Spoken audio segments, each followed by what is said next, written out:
అపవాది కుతంత్రాలు. అపవాది కుతంత్రాలు. ఈ అపవాది కుతంత్రాలు అనేటువంటి ఈ యొక్క ప్రత్యేకమైనటువంటి ఈ యొక్క సబ్జెక్ట్లో కొన్ని భాగాలుగా మనం వాక్యాన్ని నేర్చుకుంటున్నాం. మొదట ఏమి నేర్చుకున్నాం? అపవాది కుతంత్రాలు అనేటువంటి భాగంలో మొదట మనం 3 సమాధానాలు అనేటువంటి విషయాలు నేర్చుకున్నాం. అపవాది ప్రభు అయినటువంటి యేసుక్రీస్తు వారిని మరి 3 సార్లు శోధించినటువంటి విషయాలకి ప్రభువారు చెప్పినటువంటి సమాధానాలు దేనిలో నుంచి చెప్పాడు అంటే వాక్యంలో నుంచి ప్రశ్నించాడు అపవాది. ప్రభు కూడా వాక్యంలో నుంచే సమాధానాలు చెప్తూ వచ్చాడు. కాబట్టి ఈ మొదటి భాగంలో మనం ఏం నేర్చుకున్నామంటే అపవాది మనల్ని శోధిస్తాడు. దేంతో శోధిస్తాడంటే దేవుని యొక్క వాక్యాన్ని చూపుతూనే శోధిస్తాడు. దేవుని యొక్క వాక్యాన్ని వక్రీకరిస్తాడు. దేవుని యొక్క వాక్యాన్ని ఎక్కడ వాడాలో అక్కడ వాడకుండా వేరే వేరే చోట్ల వాడి ఇలా కూడా ఉంది కదా వాక్యంలో అని చెప్తాడు. అలా చెప్పినప్పుడు మనం ఏం చేస్తాము? దేవుని యొక్క వాక్యం గురించి తెలియని వాళ్ళమైతే అపవాది యొక్క మాట వినేస్తాము. ఒకవేళ దేవుని యొక్క వాక్యం తెలిస్తే అపవాది యొక్క మాటను వినటానికి మనం అంగీకరించకుండా అపవాది దేంతో ప్రశ్నించాడో అంటే దేవుని యొక్క వాక్యంతో ప్రశ్నించినప్పుడు మనం కూడా దేవుని యొక్క వాక్యంతోనే సమాధానం చెప్తాము. కాబట్టి ప్రభువైనటువంటి యేసుక్రీస్తు వారు ఆయన శోధింపబడినప్పుడు దేంతోటైతే ప్రశ్నించాడో అపవాది దేంతో అయితే ప్రశ్నించాడో ప్రభువారు కూడా అదే ప్రశ్నతోటి సమాధానాన్ని చెప్తూ వచ్చాడు. ఈ భాగాన్ని ఈ 3 సమాధానాలు అనేటువంటి విషయంలో నేర్చుకున్నాం. తర్వాత రెండవది వచ్చేటప్పటికి గోధుమలు జల్లెడ. ఈ గోధుమలు జల్లెడ అనేటువంటి విషయంలో ప్రత్యేకించి మనం ఎవరి గురించి ఆలోచిస్తూ వచ్చామంటే ప్రభు శిష్యుడైనటువంటి పేతురుని గురించి ఆలోచిస్తూ వచ్చాం. పేతురు మరి ఏ విధంగా అపవాది యొక్క కుతంత్రాలకి బలైపోయాడు అనేటువంటి విషయాలు మనం చూస్తూ వచ్చాం. ఆ తర్వాత మూడోది పోయిన వారం మనం సర్వాంగ కవచాన్ని గురించినటువంటి విషయాలు నేర్చుకున్నాం. మనము ఆ సర్వాంగ కవచంలో ఉండేటువంటి విషయాలన్నింటిలో కూడా మనల్ని మనం భద్రపరచుకోవడానికే గాని మనం అపవాది యొక్క తంత్రాలను ఎదుర్కోవాలంటే మనకేం కావాలి? దేవుని వాక్యం అనేటువంటి ఖడ్గము కావాలి. కాబట్టి అపవాది యొక్క తంత్రాలను ఎదిరించటానికి దేవుని వాక్యం అనేటువంటి ఖడ్గముతో మాత్రమే మనం ఏం చేయగలుగుతామో అపవాది యొక్క తంత్రాలను ఎదుర్కోగలం. కాబట్టి నేను చెప్తున్నటువంటి ఈ మాటలన్నిటిలో మీరు ప్రాముఖ్యంగా నేర్చుకోవాల్సింది, అర్థం చేసుకోవాల్సింది, వినాల్సింది ఏంటి అంటే మొదటి భాగంలో దేవుని యొక్క వాక్యం కనిపించింది, రెండో భాగంలో దేవుని యొక్క వాక్యం కనిపించింది, మూడో భాగంలో దేవుని యొక్క వాక్యం కనిపించింది. ఈ దినం మనం నేర్చుకోబోతున్నటువంటి మరొక విషయం ఏంటి? స్వకీయ దురాశలు. 4వ విషయం ఏంటి? స్వకీయ దురాశలు. అంటే మనము స్వకీయ దురాశల చేత ఏ విధంగా మరల కొల్పబడతాము అనేటువంటి విషయాలు మనము నేర్చుకోబోతా ఉన్నాం. కాబట్టి స్వకీయ దురాశలు విశ్వాసిని దేవుడు పరీక్షిస్తాడు, అపవాది ఏం చేస్తాడు? శోధిస్తాడు. అపవాది అయితే శోధిస్తాడు, ప్రభు అయితే పరీక్షిస్తాడు. ఆ 2 విషయాలను మనం జాగ్రత్తగా గ్రహించాలి. పరిశుద్ధాత్మ నడిపింపు కొరకు ఒక చిన్న ప్రార్థన మనం చేసుకుని ఈరోజు వాక్య భాగాన్ని మనము ప్రారంభించుకుందాం. ప్రేమ కలిగిన తండ్రి, కృప కలిగిన దేవా, నమ్మకమైన ప్రభువా యేసయ్యా, నీ పాదాలకు వందనాలు, స్తుతులు, స్తోత్రాలు చెల్లిస్తా ఉన్నాం. మామిడిపాలెంలో ప్రభువైనా ప్రతి శనివారము సాయంకాలం మందు సువార్త కూడికను నిర్వహించడానికి మీరు మాకు ఇస్తున్నటువంటి అవకాశంకై వందనాలు, స్తుతులు, స్తోత్రాలు చెల్లిస్తా ఉన్నాం.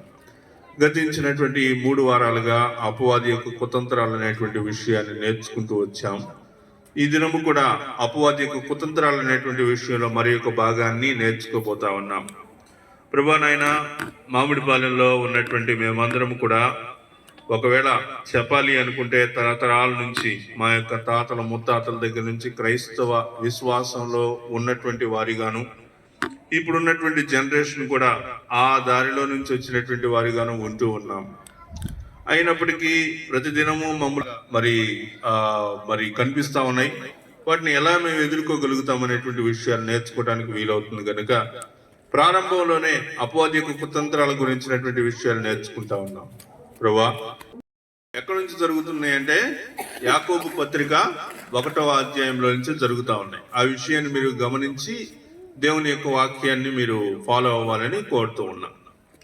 స్వకీయ దురాశలు ఈ స్వకీయ దురాశలు అనేటువంటి వాటిని మనం ఆలోచించేటువంటి క్రమంలో దేవుడు ఏం చేస్తాడు, అపవాది ఏం చేస్తాడు అనేటువంటి విషయాలు మనం గమనించాలి.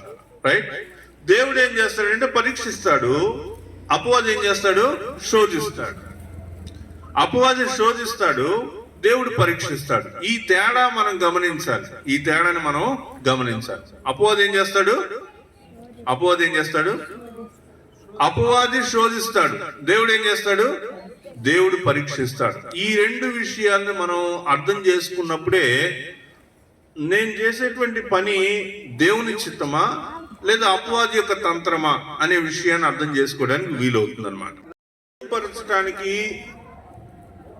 నిన్ను నైతికంగా పరిమితి చెందించడానికి, నిన్ను ఆత్మీయంగా మరింత ఎదిగేలా చేయడానికి దేవుడు ఏం చేస్తాడంటే పరీక్షిస్తాడు. దేవుని వలన వచ్చేటువంటి పరీక్షలన్నీ దేనికోసం అంటే మన యొక్క ఎదుగుదల కోసమే. దేవుని యొక్క పరీక్షలో నిలిచేటువంటి పరిస్థితులన్నీ దేనికోసం అంటే మన యొక్క ఎదుగుదల కోసం మాత్రమే. నీ వ్యక్తిత్వాన్ని దిగజార్చడానికి, నిన్ను పాపంలోనికి నెట్టివేయటానికి, నిన్ను ఆత్మీయంగా పతనం చేయటానికి అపవాది ఏం చేస్తాడు, శోధిస్తాడు. దేవుడు చేసేటువంటి పరీక్షేమో నిన్ను మెరుగుపరచటానికి, దేవునిలో స్థిరత్వాన్ని నీకు ఇవ్వటానికి, దీవెన పొందుకోవటానికి దేవుని యొక్క పరీక్ష అయితే, అపవాది యొక్క శోధన దేనికోసం అంటే నిన్ను పాపంలోనికి నెట్టేయటానికి, దేవుని నుంచి దూరం చేయటానికి. ఈ రెండు విషయాల యొక్క తేడాని మీరు గమనించాలి. ఏమేమి చెప్తున్నాను నేను? పరీక్ష, శోధన. పరీక్షించబడుట, శోధించబడుట. దేవుడు పరీక్షిస్తాడు, అపవాది శోధిస్తాడు. ఈ రెండింటిని మనం అర్థం చేసుకోగలిగినప్పుడే దేవుడా లేకపోతే అపవాదా అనే విషయంలో తేడాని మనం గ్రహించగలుగుతాం. ఎందుకంటే మన జీవితంలో మనకు పరీక్షలు ఉంటున్నాయి, శోధనలు ఉంటున్నాయి. మన జీవితంలో ఏముంటున్నాయి? పరీక్షలు ఉంటున్నాయి, శోధనలు ఉంటున్నాయి. ఎప్పుడు పరీక్షలు ఉంటున్నాయి, ఎప్పుడు శోధనలు ఉంటున్నాయి అనే తేడాన్ని గమనించాలి. అంటే మనము పరీక్షింపబడేటువంటి విషయమేమో నిరీక్షణ కోసం. అంటే నేను ఎలా చెప్తున్నానంటే, ప్రభువా నేను చర్చికి రెగ్యులర్గా వెళ్ళాలనుకుంటున్నాను అన్నో తీర్మానించుకుంటే అక్కడ నీకేం ఎదురవుతుందో తెలుసా? నీకు పరీక్ష ఎదురవుతుంది. ఏం ఎదురవుతుంది? పరీక్ష ఎదురవుతుంది. ఏం పరీక్ష ఎదురవుతుంది? ఓకే, నువ్వు తీర్మానం తీసుకున్నావు కదా, ఆదివారం చర్చికి వెళ్తానని తీర్మానం తీసుకున్నావు కదా, ఆ తీర్మానాన్ని ప్రభు ఏం చేస్తాడంటే పరీక్షిస్తాడు. ఏం పరీక్షిస్తాడు? ఆదివారం అవుతుంది, ఉదయం 10:30 చర్చిలో ఉండాలి. 10 గంటల తర్వాత నుంచి ఏం చేస్తున్నావు? నీ మనసు ఏం చెప్తుంది? నువ్వు చర్చికి వెళ్ళాలనేటువంటి స్థితిలో ఉన్నావా లేవా అనే ఒక పరీక్ష దేవుడు పెడతాడు. ఆ పరీక్షలో నెగ్గేటువంటి వాళ్ళు ఏం చేస్తారంటే 10:30 లోపలే బయలుదేరి వెళ్ళిపోతారు. సరే, నువ్వేం చేసావు అంటే 10:30కే చర్చికి వెళ్ళిపోయావు.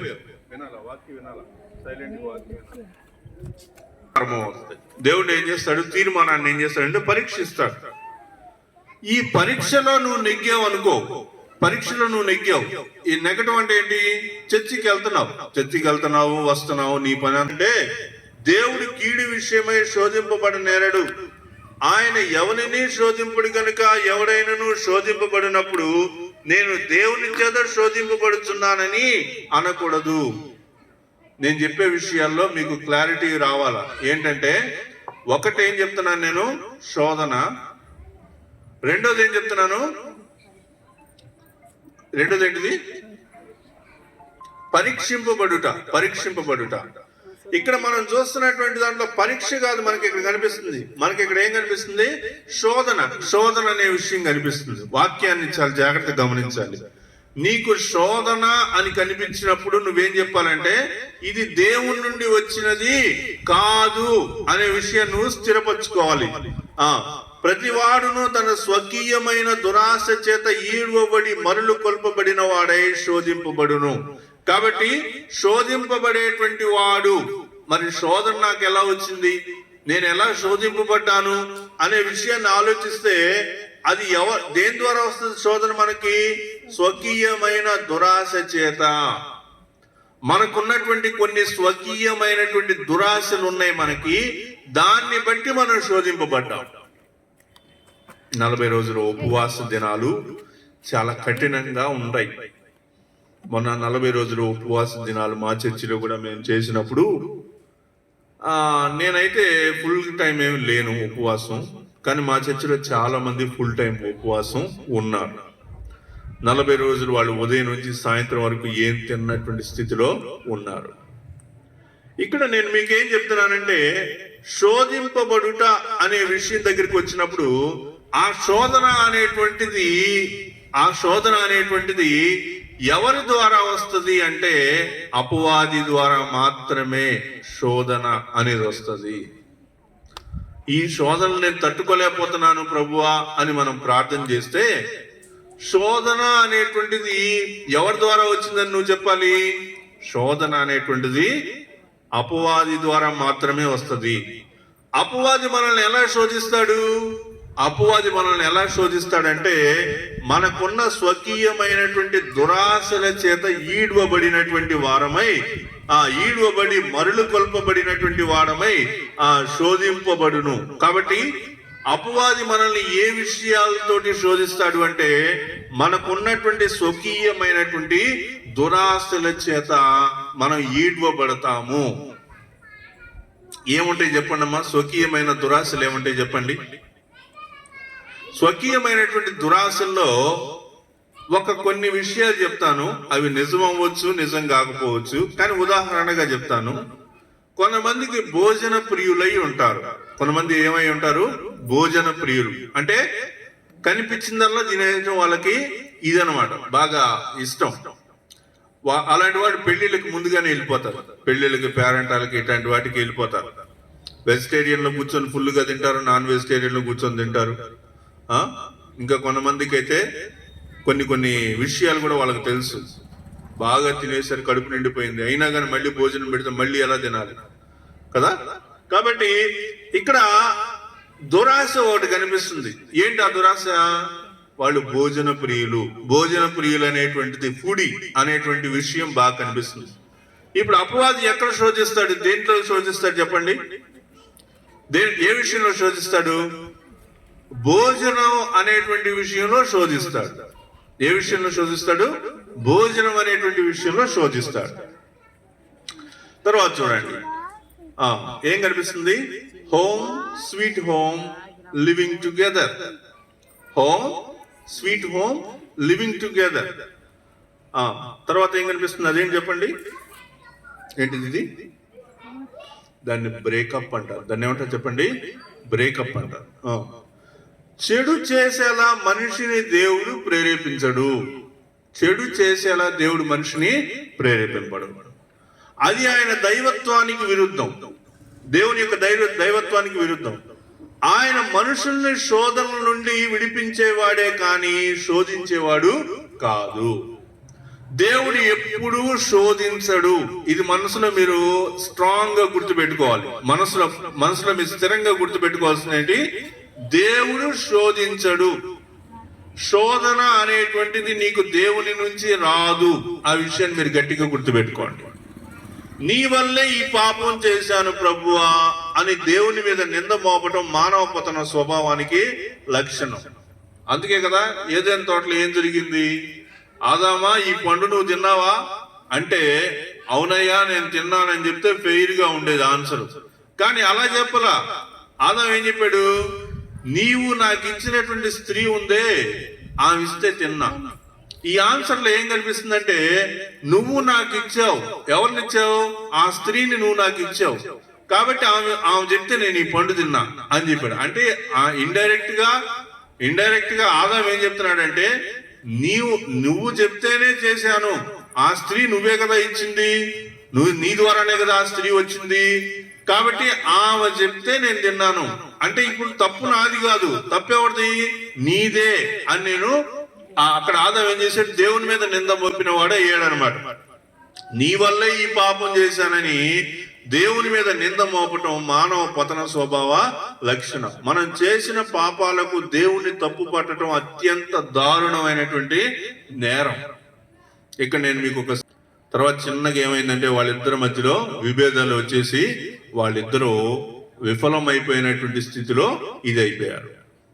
కాబట్టి ఇక్కడ నేను చెప్తున్న విషయం ఏంటంటే, అన్న, అక్క, బ్రదర్, సిస్టర్ అనేటువంటి మాటలతోనే కలిసినటువంటి విషయాల్లో అపవాది యొక్క తంత్రాలు అనేటువంటి మనకి కనిపిస్తా ఉన్నాయి. కాబట్టి ప్రియులరా, నేను చెప్పే విషయం జాగ్రత్తగా గమనించండి. అపవాది యొక్క తంత్రము, స్వకీయ దురాశలు అనేటువంటి విషయాల్లో మనం చాలా జాగ్రత్తగా గుర్తుపెట్టుకోవాలి. ఆ అమ్మాయి ఎందుకు ఆ చర్చికి వెళ్ళింది?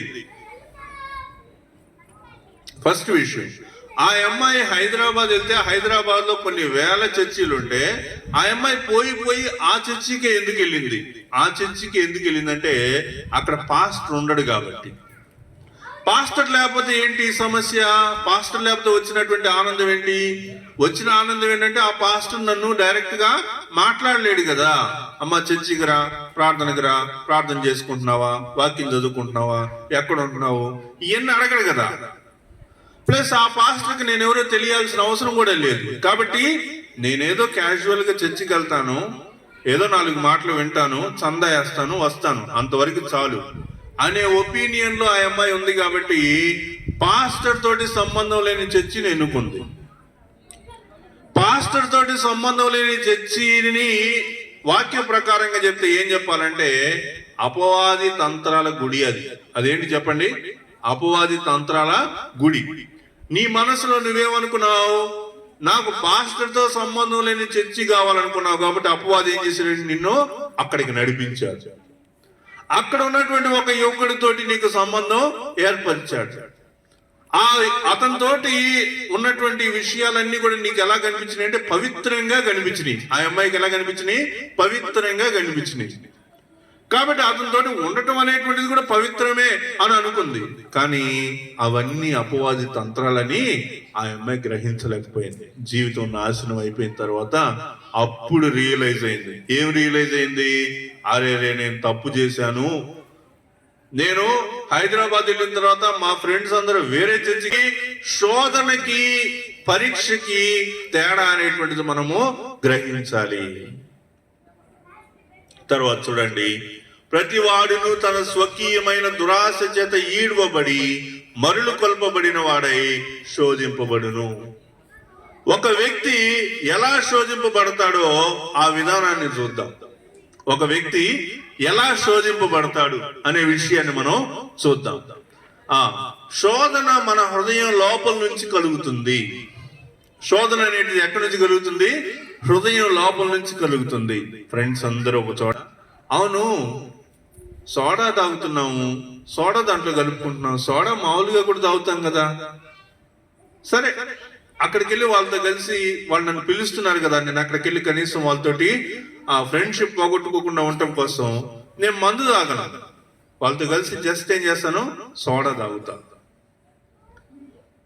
బయలుదేరి వెళ్ళిన తర్వాత అక్కడికి వెళ్ళిన తర్వాత ఏం జరిగింది చెప్పండి? అక్కడ వాళ్ళు నీతోటి సాఫ్ట్ గా మాట్లాడుతూ వచ్చారు. నేను బాప్తిసం తీసుకున్నాను, నేను అక్కడికి వెళ్ళకూడదు అనే విషయం నీకు తెలుసు. అయినా గాని నువ్వేం చేసావు? వెళ్ళిపోయావు. వెళ్ళిపోయిన తర్వాత వాళ్ళు మందు ఇచ్చారు, మందు తాగేసావు. తాగేసిన తర్వాత లాస్ట్ లో ఏమంటున్నావు నువ్వు చెప్పండి? లాస్ట్ లో ఏమంటున్నావు? ప్రభువా నీ వల్లే కదయ్యా ఇదంతా. అదే నేను రక్షింపబడకుండా ఉన్నట్లయితే ఇదంతా కూడా వేరుగా ఉండేది. నేను ఈ దురాశ అనేటువంటి దాన్ని నేను మర్చిపోక ముందే బాప్తిసం తీసుకున్నాను. నేను ఈ విషయంలోంచి బయటపడక ముందే బాప్తిసం తీసుకున్నాను, ఇప్పుడు నేను దాన్ని చేయకుండా ఉండలేకపోతా ఉన్నాను. కాబట్టి ఇప్పుడు నేను తాగినా ఏం చేసినా దానికి ఎవరి కారణం? నువ్వే కారణం ప్రభువా అనొచ్చా? కాబట్టి స్వకీయ అంటే సొంతం అని అర్థం, నీ ఓన్ అన్నమాట. కాబట్టి మనం ఎలా శోధింపబడతాము అంటే మన యొక్క హృదయం లోపల నుంచి కలిగేటువంటి శోధనను బట్టి. చూడండి, మీకు ఇక్కడ ఏదో కనిపిస్తా ఉంది, ఏంటది? ఎవరి స్వకీయమైన దురాశ వారికి బలమైన శోధన. అర్థమైందా? ఎవరి స్వకీయమైనటువంటి దురాశ వారికి బలమైన శోధన. ఏంటి నీ శోధన? ఏంటి? నువ్వు ఏ విషయంలో శోధింపబడుతున్నావు? ఏ విషయంలో మరలా పాపం చేస్తున్నావు? ఏ విషయం నిన్ను ఆ పాపం చేసేలా చేస్తుంది అంటే నీ స్వకీయమైన, నీ సొంత ఇష్టమైనటువంటి ఒక దురాశ నీకుంది. ఆ దురాశ నీకు బలమైనటువంటి శోధన. కొంతమందికి డబ్బులు ఇన్స్టెంట్ గా సంపాదించాలని వాళ్ళు ఏం చేస్తుంటారంటే లాటరీలు కొంటా ఉంటారు. ఏం చేస్తుంటారు? లాటరీలు కొంటా ఉంటారు. ఆ లాటరీలు కొనడం, ఉదయాన్నే పేపర్లో చూసుకోవటం, ఆ నెంబర్ వచ్చిందా లేదని ఎత్తుక్కుంటా కూర్చోవటం. ఈ నెంబర్ వస్తే వాళ్ళకి డబ్బులు వచ్చినట్టుగా ఫీల్ అవుతారు. ఆ నెంబర్ రాకపోతే మళ్ళీ వెళ్తారు, మళ్ళీ టికెట్లు కొంటారు, మళ్ళీ చూస్తూ ఉంటారు. జీవితాంతం వాళ్ళు ఏం చేస్తుంటారు? డబ్బులు దానికి వృధా చేస్తూ ఉంటారు. డబ్బులు వృధా అయ్యేది వాళ్ళకి పెద్ద లెక్కలా అనిపించదు. కానీ ఒకటి మాత్రం ఏంటంటే అది దురాశ. ఏంటి దురాశ చెప్పండి? లాటరీలు కొనటం, దాంట్లో వచ్చేటువంటి డబ్బులు వస్తాయి అనేటువంటిది నమ్మటం, దాని నుంచి వాళ్ళు ముందుకెళ్ళటం అనేటువంటిది ఒక దురాశ. దాని నుంచి డబ్బులు మాత్రం రావు. ఎందుకు రావు? చాలా మందికి వస్తాయి అంటే వస్తాయి, కానీ మనకు రావు. ఎందుకని మనకు రావు? ఎందుకని రావంటే మనం శోధనలో ఉన్నాము. ఏమిటి ఆ శోధన? దురాశ ద్వారా వచ్చినటువంటి శోధన. ఏంటి ఆ దురాశ? డబ్బులు ఇన్స్టెంట్ గా రావాలి, కష్టపడకుండానే ఒక టికెట్ లోనే మనకి లాటరీలో డబ్బులు రావాలని అనుకోవటం. కాబట్టి శోధన విషయంలో మనందరికీ కూడా ఎవరి ప్యాటర్న్స్ వారికి ఉంటాయి. ఇక్కడ ప్యాటర్న్స్ అంటే ఎవరి ఇష్టాలు వాళ్ళకు ఉంటాయి అన్నమాట. నేను ఏ విషయంలో శోధింపబడతానో మీరు ఆ విషయంలో శోధింపబడరు. మీరు ఏ విషయాల్లో శోధింపబడతారో దాంట్లో నేను శోధింపబడను. కొన్ని విషయాలు మీకు చాలా ఎక్కువ శోధనకు గురి చేసే విషయాలు నాకు అసలు లెక్కలోకే రావు. కానీ నేను శోధింపబడేటువంటి విషయాలు మీకు తెలిస్తే అదేముంది, అసలు శోధన కూడా కాదు కదా అని మీరు అనుకుంటారు. కాబట్టి ఎవరి దురాశలు వాళ్ళకు ఉంటాయి. కాబట్టి అపవాది ఏం చేస్తాడంటే దురాశను బట్టి శోధిస్తాడు. కాబట్టి ఇప్పుడు మీ మనసులో మీరేం అనుకోవాలంటే మీ దురాశలు ఏంటో మీరు ఆలోచించుకోవాలి. నేను దేని విషయంలో శోధింపబడుతున్నాను? దేన్ని బట్టి శోధింపబడతానంటే నా యొక్క దురాశను బట్టి నేను శోధింపబడతాను. కాబట్టి ఇప్పుడు మనం ఏం ఆలోచించాలి? అపవాది మనల్ని మన యొక్క దురాశను బట్టి శోధిస్తాడు. కాబట్టి నా దురాశ ఏంటి అనేది నేను ఆలోచించుకోవాలి. కాబట్టి మన మనస్తత్వానికి తగినట్టుగా, మన ఆలోచన ధోరణికి తగినట్టుగా మనకు వచ్చే శోధనలు ఉంటాయి. కాబట్టి మన యొక్క దురాశను బట్టి మనం శోధింపబడతాము. అపవాది మనల్ని దేంతో శోధిస్తాడు అంటే మన యొక్క దురాశను బట్టి. దురాశ అనే దానికి ఇక్కడ వాక్యంలో మనం ఏం చూసామంటే స్వకీయ అనే మాట చూసాం. ఏం చూసాము?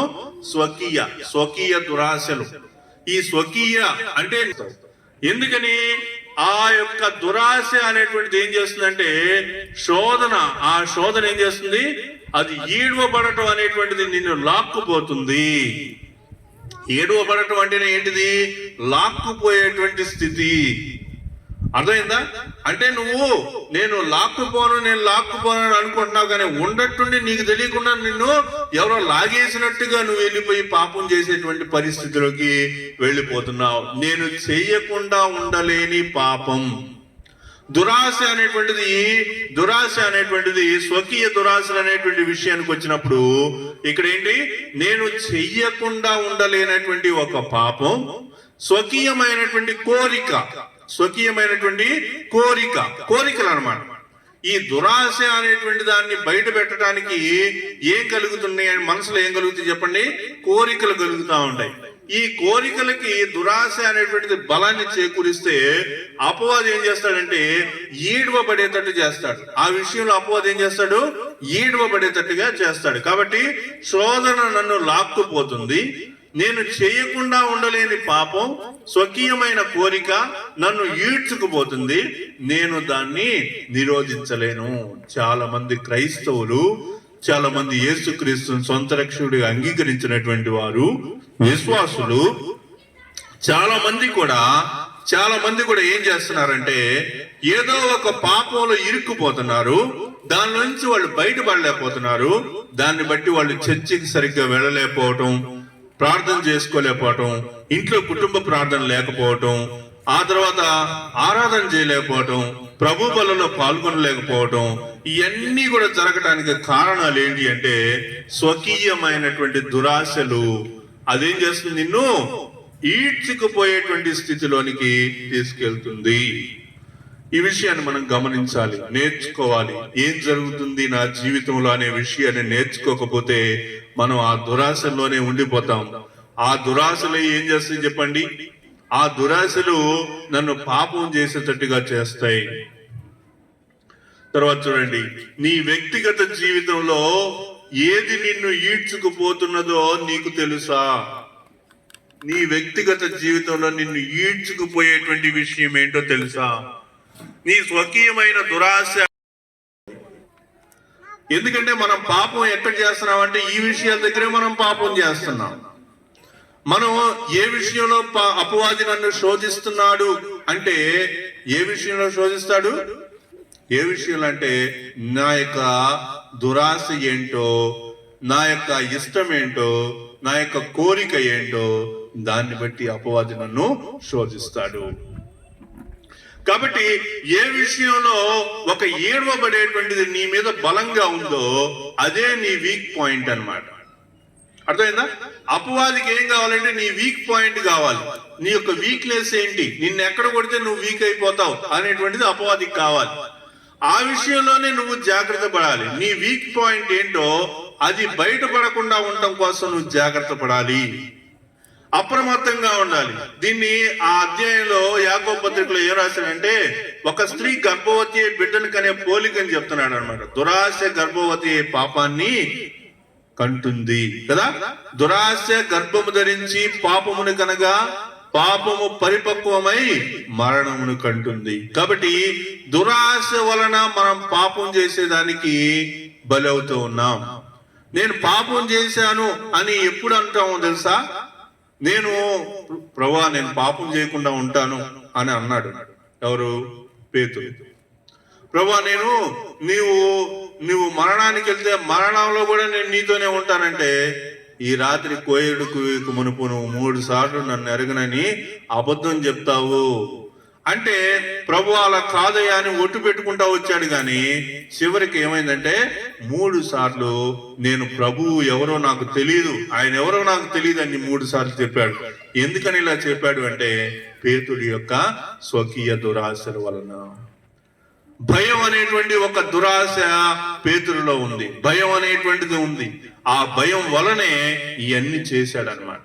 ప్రియులారా గమనించండి, స్వకీయమైనటువంటి దురాశలను మనం గ్రహించగలిగితేనే పాపం చేయకుండా ఉండటానికి, అపవాది యొక్క శోధనలో మనం నిలిచి ఉండటానికి, ఆ శోధనని తట్టుకోవడానికి లేదా ఆ శోధన నుంచి మనం జయించడానికి, దాని నుంచి బయటపడటానికి మనకు వీలవుతుందని గ్రహించాలి. దురాశను మనం వెంటనే పెరిగి వేయకుండా దాంట్లో సంతోషిస్తూ ఆ దురాశ అనివార్యంగా ఆ దురాశతోనే ఉంటే ఆ దురాశ ఏం చేస్తుంది? పాపాన్ని కంటది. చెడు ఆలోచనలు అంతటితో ఆగవు. ఒకానొక సమయానికి అవి క్రియారూపం దాల్చుతాయి. ఒక చెడు తలంపును వెంటనే తుంచివేయాలి, లేకపోతే అది క్రమేణా వేరుపారి ఏదో ఒక రోజు బయటకు తన్నుకు వస్తుంది. అది మన చేష్టల్లో కనబడుతుంది. కాబట్టి నేను చెప్తున్న ఈ విషయాలన్నీ ఎవరి కోసం చెప్తున్నానంటే విశ్వాసులకు, విశ్వాసేతరులకు కూడా చెప్తున్నాను, విశ్వాసులు కాని వారికి కూడా చెప్తున్నాను. మనం పాపం చేయడానికి గల పెద్ద కారణం ఏంటంటే మన యొక్క స్వకీయ దురాశలు. అపవాది ఎక్కడ పట్టుకుంటాడు మనల్ని అంటే మన యొక్క దురాశ అనే దగ్గర పట్టుకుంటాడు. మనల్ని ఎక్కడ పట్టుకుంటాడు అపవాది? దురాశ అనే విషయంలో పట్టుకుంటాడు. దురాశ అనే విషయంలోనే ఎందుకు పట్టుకుంటాడు నిన్ను? దురాశ అనే విషయంలో ఎందుకు పట్టుకుంటాడంటే నువ్వు అక్కడ ఈజీగా దొరికిపోతావు కాబట్టి ఆ దురాశను పట్టుకుంటాడు. కాబట్టి ఇప్పుడు నేనేం చెప్తున్నానంటే ఆ దురాశ అనేటువంటిది ఏంటో మీరు తెలుసుకోండి. మొదట అసలు ఫస్ట్ నా దురాశ ఏంటి, నేను ఏ విషయంలో పాపం చేస్తున్నాను, ఆ పాపం అనేటువంటిది చేయటానికి నన్ను ఈడ్చుకుపోయేటువంటి విషయం ఏంటి, నేను నా కంట్రోల్ తప్పిపోవడానికి కలిగినటువంటి కారణాలు ఏంటి అనే విషయాలు మనం జాగ్రత్తగా తెలుసుకోగలిగితే అప్పుడు మనం వాటిని జయించడానికి దేవుని యొక్క వాక్యం మనకి ఎంతో ఉపయోగపడుతూ ఉందని తెలుసుకుంటా ఉన్నాం. ఆయన పరిశుద్ధుడు, మనం పరిశుద్ధులుగా ఉండాలని ఆశిస్తాడు. ఆయన శ్రేష్టమైన ప్రతి ఈవిని ఇస్తాడు, సంపూర్ణమైన ప్రతి వరాన్ని ఇస్తాడు. ఆయన ఇచ్చేది పర సంబంధమైనదే కానీ ఈ పతన మలిన లోక సంబంధమైనది కానే కాదు. కాబట్టి ఆయన ఇచ్చేటువంటిది పర సంబంధమైనది. పర సంబంధమైనటువంటి ఈవి పరిశుద్ధమైనటువంటిదని మనం గుర్తుపెట్టుకోవాలి. యాకోబు 1:15 ఏమన్నాడు? శ్రేష్టమైన ప్రతి ఈవియు సంపూర్ణమైన ప్రతి వరమును పర సంబంధమైనది, జ్యోతిర్మయుడగు తండ్రి యొద్ద నుండి వచ్చును. ఇక్కడ మనం గమనించాల్సిన విషయం ఏంటంటే ఆయన యందు ఏ చంచలత్వమైనను గమనాగమన వలన ఏ ఛాయ అయినను లేదు. అంటే ఆయనలో పాపము లేదు, ఆయన శోధించడు.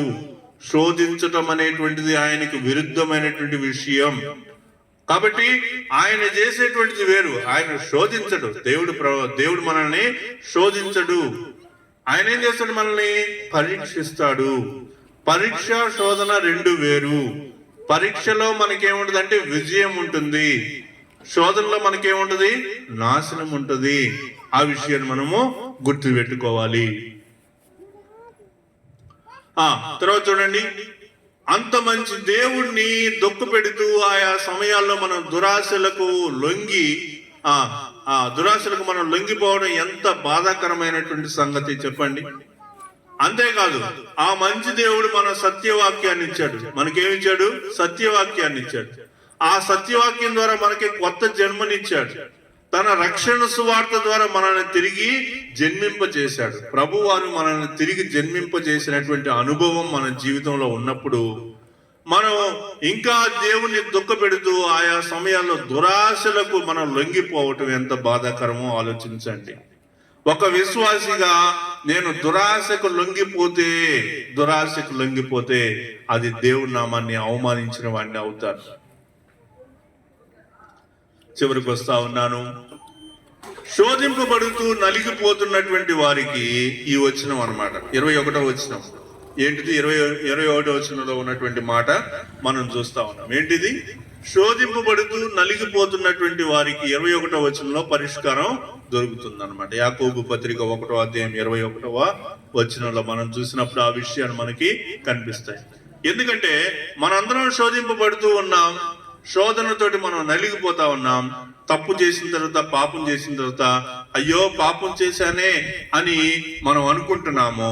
ఇలానే ప్రతిసారి ఈడవబడుతున్నాం. ఈ ప్రతిసారి అదే దురాశ చేత మనం ఏమవుతున్నాము? అపవాది మనలను శోధిస్తున్నాడు. ఆ శోధనలో మనం ఏం చేస్తున్నాము? అపవాదికి లొంగిపోతున్నాం. ఇదే జీవితం మన యొక్క దినాలలో ప్రతిరోజు జరుగుతూనే ఉందన్నమాట. కాబట్టి ఇలాంటి వాళ్ళకి శోధింపబడుతూ నలిగిపోతున్నటువంటి వారికి మనం ఏం చెప్తా ఉన్నామంటే సమస్త కల్మషమును విర్రవీగుతున్న దుష్టత్వమును మాని లోపల నాటబడిన మీ ఆత్మలను రక్షించుటకు శక్తి గల వాక్యమును సాత్వికముతో అంగీకరించుడని చెప్పబడింది. కాబట్టి ఇక్కడ ఏం చేయాలి? మీరు సమస్త కల్మషమును విర్రవీగుతున్న దుష్టత్వమును మాని లోపల నాటబడిన మీ ఆత్మలను రక్షించుటకు శక్తి గల వాక్యమును. కాబట్టి ఇక్కడ నేను చెప్తున్న స్వకీయ దురాశల్లో కూడా మనకు సొల్యూషన్ ఎక్కడంటే దేవుని యొక్క వాక్యం దగ్గరే. 3 సమాధానాలు చెప్పిన ఆ భాగంలో దేవుని యొక్క వాక్యమే. గోధుమలు జల్లెడ అనే దగ్గర కూడా వాక్యమే. సర్వాంగ కవచం అనేటువంటి దాంట్లో కూడా దేవుని యొక్క వాక్యమే. ఇక్కడ కూడా స్వకీయ దురాశల నుంచి మనం విడుదల పొందాలి అంటే మనకేం అవసరం? దేవుని యొక్క వాక్యము. ఎంతో అవసరమని మనం గుర్తుపెట్టుకోవాలి. యాకోబు 1:22లో మీరు వినువారు మాత్రమయ్యుండి మిమ్మును మీరు మోసపుచ్చుకొనకుండా వాక్య ప్రకారము ప్రవర్తించువారునై ఉండండి. సాధారణంగా మనం ఏం చేస్తున్నాం? వినువారు మాత్రమైనట్టుండి వాక్యం వింటున్నాం. మనం ఏం చేస్తున్నాం చెప్పండి? వాక్యం వింటున్నాం. ఎప్పటి నుంచి వింటున్నాం? జీవిత కాలం నుంచి మనం వాక్యం వింటూనే ఉన్నాం. కానీ ఇక్కడ కావాల్సింది ఏంటంటే వినటం ఒక్కడ సరిపోదు. విన్న వాక్యాన్ని మనం ఏం చేయాలంటే ఆచరించాలి. ఆ విషయం చాలా అవసరం. విన్న వాక్యం ప్రకారం ప్రవర్తించాలి. వాక్య ప్రకారం ప్రవర్తించకపోతే ఆ స్వకీయ దురాశలు అనేటువంటి మన నుంచి పోవు. ఆ విషయాన్ని మనం గట్టిగా గుర్తుపెట్టుకోవాలి. చూడండి, మరి ఆ స్వకీయ దురాశల నుంచి మనం ప్రవర్తించాలి అంటే ఇక్కడ మనం ఏం చేస్తున్నాం? మానాలి అనేటువంటి విషయాన్ని చూస్తున్నాం. ఏం మానాలి? మనం మాని అనేటువంటి పదం మానటం, మానివేయటం, ధరించటానికి వ్యతిరేకం. ధరించడానికి వ్యతిరేకం అంటే తీసివేయటం, తొలగించటం, వదిలేయటం, విసర్జించటం, పక్కన పడేయటం. ఈ విషయాలన్నిటికీ ఒకటే అర్థం, మానటం అన్నమాట. అంటే హృదయంలోని దురాశల విషయంలో ఇది మనం చేయాల్సినటువంటి పని అన్నమాట. కాబట్టి మానేటువంటి మనసు రావాలి. దేవుని యొక్క మాటలు మనం విన్న తర్వాత మార్పు అనేటువంటి దాని కొరకు ఈ విషయాలను మనం ఏం చేయాలి? మానాలి. మానాలంటే ఇంకా ఏం చేయాలి? ఏం మానాలో చూద్దాం. సమస్త కల్మషాన్ని మానాలి. కల్మషం అంటే ఏంటి? కామపు చూపును మానాలి, సిగ్గుమాలిన ప్రవృత్తి మానాలి, దుర్బుద్ధి మానాలి, ద్వేషం మానాలి, ఆగ్రహం, అల్లరి, అత్యాస, దూషణ వాంఛలు, బూతులు, అసభ్య పరిహాసాలు. ఇవన్నీ మాటలుగా చెప్తే చివర్లో ఏమంటున్నానంటే ఏదైతే మరలు కొలుపుతూ నిన్ను ఈడ్చుకుపోతుందో దాన్ని మానుకోవాలి. ఏ పాపమైనా కావచ్చు, ఏదైనా కావచ్చు. ఒక్క దాంట్లో మనం చెప్పాలంటే ఏదైతే నిన్ను మరలు కొలుపుతూ నిన్ను ఈడ్చుకుని పోతుందో దాన్ని మానాలి. రెండో విషయం నాటబడినటువంటి వాక్యం. రెండో విషయం ఏంటి? నాటబడినటువంటి వాక్యం. దేవుడు మన లోపల తన వాక్యాన్ని నాటాడు. దేవుడు మనలో ఏం నాటాడు? ఆయన యొక్క వాక్యాన్ని నాటాడు. దాన్ని కొన్ని అనువాదాల్లో ఏమన్నారంటే ఎన్గ్రాఫ్టెడ్ అన్నారు. అంటే ఆ వాక్యాన్ని మనలో అంటు కట్టాడు. కాబట్టి నాటబడిన వాక్యంపై దృష్టి పెట్టాలి. ఎప్పుడైనా శోధన నీకు సంభవిస్తుంది, శోధింపబడుతున్నావు, నీ దురాశ నిన్ను ప్రేరేపిస్తుంది, ఆ దురాశ ఒక వేగవంతమైనటువంటి ఒక మరలు కొల్పేటువంటి స్థితి నీకు వస్తుంది అనగానే నీలో ఏం రైజ్ అవ్వాలంటే నాటబడినటువంటి వాక్యం బయటికి రావాలి. ప్రభువా, ఈ శోధన సహించేటట్టుగా సహాయం దయచేయి. శోధన సహించేటువంటి వారు ధన్యులని చెప్పావు కదా ప్రభువా, ఈ శోధన నేను సహించాలి. తర్వాత మూడో విషయం అంగీకరించాలి. ఏం అంగీకరించాలమ్మా? ఏం అంగీకరించాలి అంటే అంగీకరించడం అంటే వినటం అని 22వ వచనంలో స్పష్టం చేస్తా ఉంది. దేవుని వాక్యాన్ని స్వీకరించాలి, దేవుని వాక్యాన్ని స్వాగతించాలి, శ్రద్ధగా వినాలి, సాత్వికంతో ఆలకించాలి. కాబట్టి దేవుని యొక్క వాక్యాన్ని అంగీకరించాలి అనే విషయం మనకి తెలియపరచబడతా ఉంది. నాలుగో విషయం ఏంటంటే విని దాన్ని ఏం చేయాలి? ఆచరించాలి. వినేది ఆచరణలో పెట్టడానికే. అలా కానప్పుడు వినే ప్రయోజనం చెప్పండి. కాబట్టి విన్నటువంటి వాక్యాన్ని ఏం చేయాలంటే ఆచరణలోనికి పెట్టాలి. కొందరు వింటూ ఉంటారు, వారి అభిరుచుల్లో వ్యాపకాల్లో అది కూడా ఒకటి అన్నమాట. ఈ రోజున మన తెలుగు క్రైస్తవులాగా చర్చికి వెళ్తారు, వాక్యం పాస్టర్ గారు ఎంత చెప్తే వింటానే ఉంటారు. ఎన్ని సంవత్సరాల నుంచి వింటానే ఉంటారు? సంవత్సరాల తరబడి వింటానే ఉంటారు. కానీ అది ఆచరణలోనికి రానే రాదు. ఆచరణలోనికి రాని వాక్యం వింటే మాత్రం ఉపయోగం ఏముంది చెప్పండి? కాబట్టి ఇక్కడ మనం విన్నటువంటి వాక్యాన్ని ఏం చేయాలంటే విన్నటువంటి వాక్యాన్ని ఆచరణలోనికి తీసుకురావాలి. తర్వాత మనం చూస్తా ఉన్నాం చూడండి, వారి అభిరుచుల్లో వ్యాపకాలు అది కూడా ఒకటి. వింటూ ఉంటారు అంతే, ఆ తర్వాత ఇంకేం చేయరు. ఆ వినేదానికి వారి ప్రవర్తనకి ఏ సంబంధం ఉండదు. అది నేను చెప్పాను స్టార్టింగ్ లో ఒకటి. చర్చిలో ఆ సహోదరి ప్రార్థన చేస్తుంది, ఇంటికాడ బూతులు మాట్లాడుతుందని చెప్పలా. అలాగనమాట. అంటే వాళ్ళ యొక్క ప్రవర్తనకి వాళ్ళు చేసే పనికి ఏం సంబంధం ఉండదన్నమాట. ఇది ప్రమాదకరం. విని ఆ ప్రకారం ప్రవర్తించిన వారు తమకు తామే మోసం చేసుకుంటున్నారని యాకోబు 1:22 చెప్తా ఉన్నాడు. కాబట్టి విని ఆచరణలో పెట్టేటువంటి వాడు ధన్యుడని 25వ వచనంలో మనము చదువుతాం. కాబట్టి దేవుని యొక్క వాక్యాన్ని వినాలి.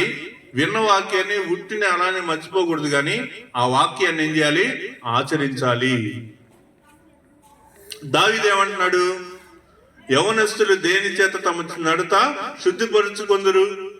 నీ వాక్యమును బట్టి దాన్ని జాగ్రత్తగా చూసుకున్న చేతనే కదా. నేను పాపం చేయకుండానట్లు నా హృదయంలో నీ వాక్యము ఉంచుకొని ఉన్నాను. చూడండి, స్వకీయ దురాశలు అనేటువంటి విషయాన్ని మనం వాటిలో నుంచి బయటకు రావడం కోసం మనకి ఏం కావాలంటే వాక్యం కావాలి. మన హృదయంలో వాక్యం ఉంటే అదేం చేస్తుంది చెప్పండి? యవనస్తుల యొక్క నడత దేని ద్వారా శుద్ధిపరచబడుతుంది అంటే వాక్యాన్ని బట్టి. దేన్ని బట్టి చెప్పండి? వాక్యాన్ని బట్టి. నేను పాపం చేయకుండానట్లు నా హృదయంలో నీ వాక్యము ఉంచుకొని ఉన్నాను. పాపం చేయకుండా ఉండాలంటే ఏం చేయాలి? హృదయంలో ఏం ఉండాలి? వాక్యం ఉండాలి. చూడండి, వ్యసనాల వలన నా ప్రాణం నీరైపోయింది, కానీ నీ వాక్యం చేత నన్ను స్థిరపరచుము. కాబట్టి ఎలాంటి పరిస్థితిలో ఉన్నా కానీ మన యొక్క జీవితం దేని ద్వారా స్థిరపరచబడుతుంది? దేవుని యొక్క వాక్యం చేత. ఇది ఎవరన్నారు? దావీదు అన్నటువంటి మాటలు. మనం ఇంకా ఏమన్నాడు దావీదు? నేను నీ వాక్యమును అనుసరించినట్లు దుష్ట మార్గములన్నింటిలో నుండి నా పాదములను తొలగించుకొంచున్నాను. నీ ఉపదేశం వలన నాకు వివేకము కలిగెను. కాబట్టి నేను తప్పు చేస్తున్నాను, నేను తప్పు చేయకూడదు అనేటువంటి వివేకం దేని ద్వారా కలుగుతుంది? దేవుని యొక్క వాక్యం వలన. అపోస్తలుడైనటువంటి యోహాను ఏమంటున్నాడు చూడండి, యవనస్తులారా మీరు బలవంతులు, దేవుని వాక్యము మీ యందు నిలుచుచున్నది, మీరు దుష్టిని జయించి ఉన్నారు. కాబట్టి దేవుని యొక్క వాక్యము మీ యందు నిలుచుచున్నది. కాబట్టి మనం దుష్టిని జయించాలి అంటే మన హృదయంలో ఏముండాలి? దేవుని యొక్క వాక్యము. యాకోబు ఏమంటున్నాడండి? సమస్త కల్మషమును విర్రవీగుచున్న దుష్టత్వమును మాని లోపల నాటబడి మీ ఆత్మలను రక్షించుటకు శక్తి గల వాక్యమును సాత్వికముతో అంగీకరించండి. ఆత్మలను రక్షించేటువంటిది దేవుని యొక్క వాక్యము. ఇది చాలా గొప్ప విషయం అండి. నేను మీరు అనుకునేటువంటి రకరకాలైన ఉద్దేశాలకు వ్యతిరేకం కాదు, కానీ వాక్యానికి పెద్దపీట వేసేవాడిని. అంటే దాని అర్థం ఏంటి అంటే స్వస్థతలకు నేను పెద్దపీట వేయను, దేవుని యొక్క వాక్యానికి పెద్దపీట వేస్తాను. ఎందుకో తెలుసా? నిన్ను స్వస్థపరిచేది దేవుని యొక్క వాక్యమే. నేను డైరెక్ట్ గా స్వస్థత గురించి నేను మాట్లాడను. డైరెక్ట్ గా నేను దేని గురించి మాట్లాడతానంటే దేవుని యొక్క వాక్యం గురించి మాట్లాడతాను. నేను స్వస్థపరచగలను, నువ్వు విశ్వసిస్తున్నావా అని ప్రభు అంటాడు. నీ విశ్వాసం బట్టి నువ్వు స్వస్థపడతావు అంటాడు. విశ్వాసం అనేటువంటి దేని ద్వారా కలుగుతుంది చెప్పండి? వినుట వలన విశ్వాసం కలుగుతుంది. ఏం వినాలి? దేవుని యొక్క వాక్యం. కాబట్టి నీకు స్వస్థత కార్యం దేని ద్వారా జరుగుతుంది? దేవుని యొక్క వాక్యాన్ని నమ్మటం ద్వారా జరుగుతుంది. కళలు, దర్శనాలు, భాషలు ఇవన్నీ కూడా క్రైస్తవుల్లో చాలా మంది చేస్తున్నారు కదా. వీటన్నిటికీ నేను ఒకటే చెప్తా, దేవుని వాక్యమా కాదా? దేవుని యొక్క వాక్యానికి అది విలువ ఇస్తుందా లేదా? దేవుని వాక్యం కంటే స్వస్థత గొప్పది కాదు. దేవుని వాక్యం కంటే భాషలో మాట్లాడటం గొప్ప కాదు. దేవుని వాక్యం కంటే కళలు, దర్శనాలు ఏవి గొప్పవి కాదు. అవేవి పనిచేయాలన్నా కానీ ఎక్కడి నుంచి రావాలి? దేవుని వాక్యం దగ్గర నుంచే రావాలి.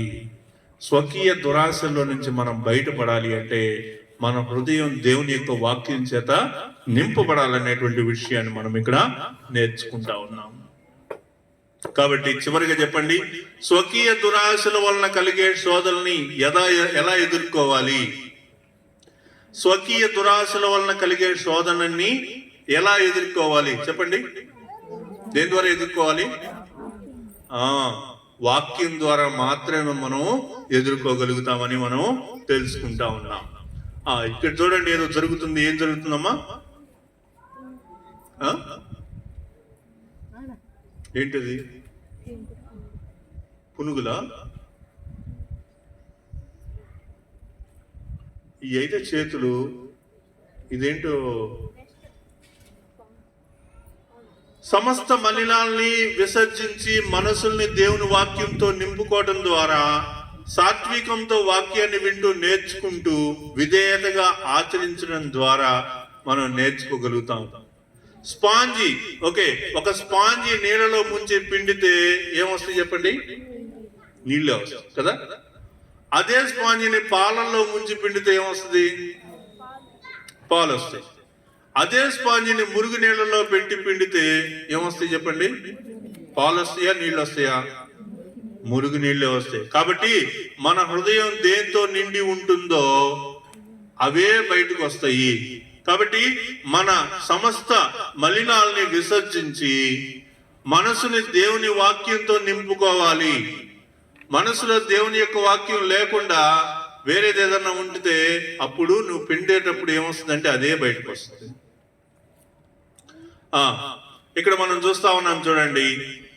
నీ హృదయాన్ని, నా హృదయాన్ని నేను దేనితో నింపుకున్నాను అనేది నా శోధన సమయంలో నేను పిండబడినప్పుడు తెలుస్తుంది. గుర్తుపెట్టుకోండి, ఇది చాలా ముఖ్యమైనటువంటి విషయం. ఏంటంటే, నాకు శోధన సమయం వచ్చినప్పుడు, నేను శోధన వల్ల పిండబడుతున్నప్పుడు బయటికి ఏమొస్తుంది అనేది చాలా ముఖ్యం. ఒకవేళ నా హృదయంలో దేవుని యొక్క వాక్యం ఉందనుకోండి, అప్పుడు నేను శోధన సమయంలో పిండబడినప్పుడు నా హృదయంలో నుంచి బయటికి ఏమొస్తుంది చెప్పండి? ఏమొస్తుంది చెప్పండి? దేవుని మాటలే వస్తాయి. కాబట్టి ఇక్కడ మనం చూస్తా ఉన్నాం, అరణ్యంలో యేసుక్రీస్తు శోధింపబడినప్పుడు ఆయన అణువులో దేవుని యొక్క వాక్యం ఉందని రుజువు అవుతుంది. అపవాది 40 రోజుల నుంచి శోధించిన, లేదా 3 సార్లు శోధించినట్లుగా బైబిల్లో ఉన్న, అపవాది శోధించినటువంటి విషయాలన్నింటిలో ప్రభువారు అపవాదిని దేంతో జయిస్తూ వచ్చాడు అంటే ఆ వాక్యంతోనే ఆయన అపవాదిని తిప్పుకొట్టాడు. కాబట్టి దేవుని యొక్క వాక్యము విలువైనది. దేవుని యొక్క వాక్యం ద్వారా మాత్రమే మనం ఏం చేయగలుగుతాం? అపవాదిని జయించగలం. అపవాది శోధనలు నిన్ను పిండి వేస్తున్నప్పుడు నీ హృదయంలో నుంచి వాక్యం వస్తున్నదా లేదా? ఇదేనమాట అపవాది యొక్క కుతంత్రాల్లో. స్వకీయ దురాశల నుంచి మనం విడుదల పొందాలి అంటే అపవాది శోధనలతోటి నిన్ను పిండి వేస్తున్నప్పుడు, అంటే మరులు కొలుపుతున్నప్పుడు, నిన్ను లాగుతూ ఉన్నప్పుడు, పాపం చేసేటట్టుగా నీ దురాశల నుంచి నిన్ను పిండుతున్నప్పుడు నీలో హృదయంలో నుంచి వాక్యం వస్తుందా, రావట్లేదా? ఇది చాలా ముఖ్యమైనటువంటి విషయం. ఇదే ప్రశ్న.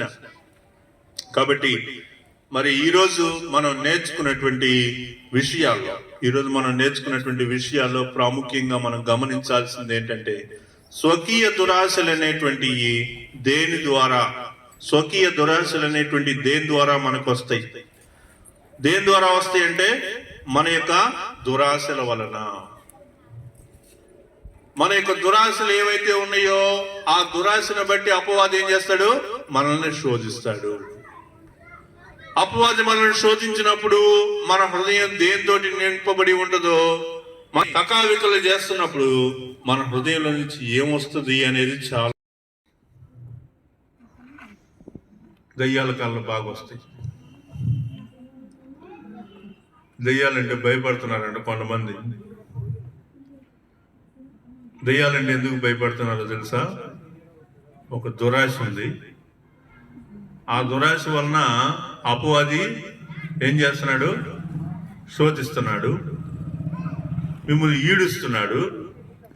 ఈడ్చినప్పుడు మీ హృదయంలో అది లేదు కాబట్టి దానికి మీరు భయపడుతున్నారు అన్నమాట. ఏమి లేదు కాబట్టి భయపడుతున్నారు. హృదయంలో ఏం లేదు చెప్పండి? హృదయంలో వాక్యం లేదు కాబట్టి, దేవుని యొక్క వాక్యం లేదు కాబట్టి. మరి నాకు వచ్చిన కల్లో ఒక దెయ్యం నన్ను పట్టి పీడిస్తా ఉంది. గొంతు మీద కూర్చొని తలకాయ నొప్పి వస్తుంది. అది ఎప్పుడో చెప్తా చూడండి. 1997 అనుకుంటా. నేను 7th క్లాస్లో ఉన్నప్పుడు ఇక్కడే మామిడిపల్లిలో ఉన్న ఇంటి దగ్గరే. అక్కడ నేను పడుకొని ఉన్నప్పుడు నాకు తలకాయ నొప్పి వచ్చింది, భయంకరమైన తలకాయ నొప్పి, చచ్చిపోయాను. తలకాయ నొప్పి రాత్రి 9:30, 10 అవుతుంది. మా నాయనమ్మ అక్కడే పక్క నుండి వాక్యం చదువుకుంటుంది. రాత్రి అంతా వాక్యం చదివి ప్రార్థన చేస్తూ ఉంటుంది మా నాయనమ్మ. నాకైతే తలకాయ నొప్పిగా ఉంది. అప్పుడు నేనేం చేస్తున్నానంటే ఇదిలించుకుంటున్నాను. ఇదిలించుకుంటా ఉంటే అప్పుడు నాకు ఒక దెయ్యం కనిపించింది. మనకులాగా లేదు ఆమె. ఒక ఆమె ఎర్ర బట్టలు వేసుకొని ఉంది. ఆమెకి దాదాపు ఒక 7-8 చేతులు ఉన్నాయి. మనకు 2 కదా, ఆమెకు చాలా చేతులు ఉన్నాయి.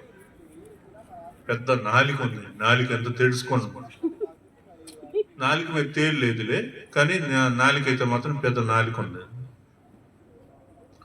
ఆ కాళ్ళ కాడ 7వ తరగతి, 8వ తరగతి, 10వ తరగతి, ఇంటర్ చదివే మంచి కుర్ర పిల్లలు ఉంటారే, వాళ్ళ తలలు నరికి ఉన్నాయి అన్నమాట. తలలు నరికి ఉన్నాయి, దాని మీద నిలబడి ఉంది. అంటే దాని ఉద్దేశం ఏంటంటే, నాకు కూడా హెడేక్ బాగా వచ్చి నేను కూడా చచ్చిపోతే నా తల కూడా వెళ్ళి ఆడబడాలన్నమాట. అది దాని యొక్క కోరిక. అప్పుడు నేను ఇదిలించుకొని చిన్నగా అట్టొకట కొద్దిగా మెలకు వచ్చింది.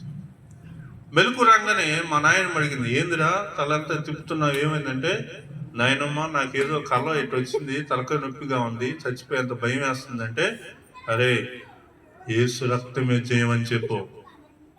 ఏముంది నాయనమ్మ, యేసు రక్తమే జయమని చెప్పు అన్న. ఇప్పుడు నా హృదయంలోకి ఏమొచ్చింది చెప్పండి? నా హృదయం దేని చేత నింపబడింది చెప్పండి? వాక్యం చేత నింపబడింది. దేవుని యొక్క వాక్యం చేత నింపబడింది. రైట్? అంటే గన్లో బుల్లెట్లు ఎక్కించుకున్నట్లు లెక్క అనమాట. ఇప్పుడు ఇంతకుముందు బుల్లెట్లు లేవు, గన్ను పెట్టి షూట్ చేస్తున్నారు. బుల్లెట్లు వచ్చాయిగా, బుల్లెట్లు ఇప్పుడు మైండ్లో వచ్చినాయి అనమాట. ఇప్పుడు మళ్ళీ పడుకొని నిద్రపోతున్నా, మళ్ళీ సేమ్ కలా అదే రిపీట్ అవుతా ఉంది. ఈసారి అది నా దగ్గరికి వచ్చినప్పుడు నేనేం చేస్తున్నాను, చిన్నగా యేసు రక్తమే జయం, యేసు రక్తమే జయం అని చెప్తా ఉన్నా. కాసేపటికి అలా చెప్పగానే తెల్లటి మనుషులు నా చుట్టూ నిలబడ్డారండి. వాళ్ళు కూడా దేవునికి మహిమ అని వాళ్ళు అంటా ఉంటే, ఈ లోపల ఆకాశం నుంచి ఒక బైబిల్ వచ్చిందండి కిందకి. ఆ బైబిల్ వచ్చి ఆ దుష్ట శక్తిని అట్ట ఢీ కొట్టేసిందండి. ఆ ఫోటో ఫ్రేమ్ కింద పడితే అద్దం బళ్ళును బగిలిపోయినట్టు చూసారా, ఆ దెయ్యం కూడా అట్ట ముక్కలు అయిపోయింది నా ఎదురుగా. అప్పటి నుంచి ఇప్పుడు వరకు మళ్ళీ కల్లోకి రాదు. నేను ఆ దెయ్యాన్ని, ఆ దుష్ట శక్తిని దేంతో జయించాను చెప్పండి? దేంతో జయించాను? వాక్యం చేత జయించాను. యేసు రక్తమే జయం అనేటువంటి మాట వాక్యం. ఆ వాక్యం చోటు నేను జయించాను. కాబట్టి మన యొక్క శోధనను మనం జయించాలి అంటే, అపవాది యొక్క తంత్రాలను జయించాలి అంటే, స్వకీయమైనటువంటి దురాశలను జయించాలి అంటే, మన హృదయం దేంతో నింపబడాలి చెప్పండి? దేవుని యొక్క వాక్యం చేత నింపబడాలి. కాబట్టి మీ జీవితాల్లో మీకు వచ్చేటువంటి శోధన, మీకు వచ్చేటువంటి శ్రమలు, దురాశల చేత ఈడ్వబడుతున్నప్పుడు మీ హృదయంలో వాక్యం ఉందా లేదా అది గమనించండి. వాక్యం లేకపోతే వాక్యాన్ని నింపుకోండి. దేవుడు తన యొక్క పరిశుద్ధ వాక్యాన్ని మన యొక్క వినికిల్లో ఈ యొక్క సాయంకాలం వేళ ఆశీర్వదించి దీవించును గాక. ఈ దినం మనము ప్రార్థన చేసుకుందాం. ప్రార్థన చేసుకున్న తర్వాత మరి మీకు పలహారం అందించబడుతుందని తెలియజేస్తా ఉన్నాం.